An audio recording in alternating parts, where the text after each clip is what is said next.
अंदर पाए जाने वाले पोषण तत्व है।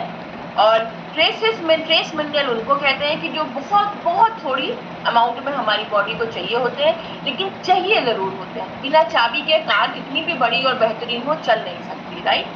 अब कुछ इंपॉर्टेंट मिनरल्स की हम बात करते हैं। आयरन के बारे में हम सबको बहुत पता रहता है और हम सब आयरन के लिए बहुत ज़्यादा सजग रहते हैं। कई घरों में पालक भी इसीलिए खाया भी जाता है, लेकिन कई बार जो है क्या होता है, हमारा सोर्स करेक्ट नहीं होता, उस पर हम बाद में चर्चा करेंगे।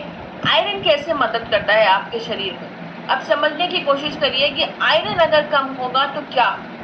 आयरन में क्या होता है, आयरन होता है हीम यानी उसका नाम, केमिस्ट्री का नाम हीम। और हीमोग्लोबिन सबने सुना है, हीमोग्लोबिन सबने सुना है कि नहीं सुना। तो देखिए उसके जो वर्ड है हीमोग्लोबिन, उसमें हीम छुपा हुआ है, यानी कहीं ना कहीं उसमें आयरन है इन्वॉल्व, राइट। तो जो आपका हीम प्रोटीन होता है उसकी संरचना में आयरन चाहिए होता। अब ये इतना इम्पोर्टेंट क्यों है, क्योंकि हीमोग्लोबिन की मदद से आपके शरीर में ऑक्सीजन का संचार होता है।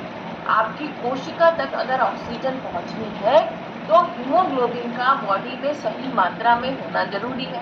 अब अगर आपकी बॉडी में आयरन ही नहीं है तो फिर हीमोग्लोबिन जो है वो धीरे धीरे लो होने लगेगा, और हीमोग्लोबिन लो होने लगेगा तो आपकी ऑक्सीजन जो आपकी कोशिकाओं तक पहुंच रही है वो ठीक से नहीं पहुंचेगी और हम एनीमिक कंडीशन में पहुंचने लगेंगे, राइट। और देखिए जनरली जो एनीमिक होते हैं, आप देखिए उनको ये सब तकलीफें होती हैं, सीढ़ियाँ चढ़ने उतरने में दिक्कत हो रही है, क्यों? क्योंकि उनकी कोशिकाओं तक जो ऑक्सीजन है वो नहीं पहुंची, राइट। और जब ऑक्सीजन ठीक से शरीर में नहीं पहुंचेगी तो जो आपका वेट भी है वो भी आसानी से नहीं घटेगा। इस पे सर ने एक टॉपिक किया था, हम इस पे डिटेल में नहीं जाएंगे, कभी इस पे अलग से टॉपिक समझेंगे कि क्यों ऐसा कह रहे हैं। इम्पॉर्टेंट क्या है कि आयरन हमारे शरीर के लिए बहुत अधिक आवश्यक होता है।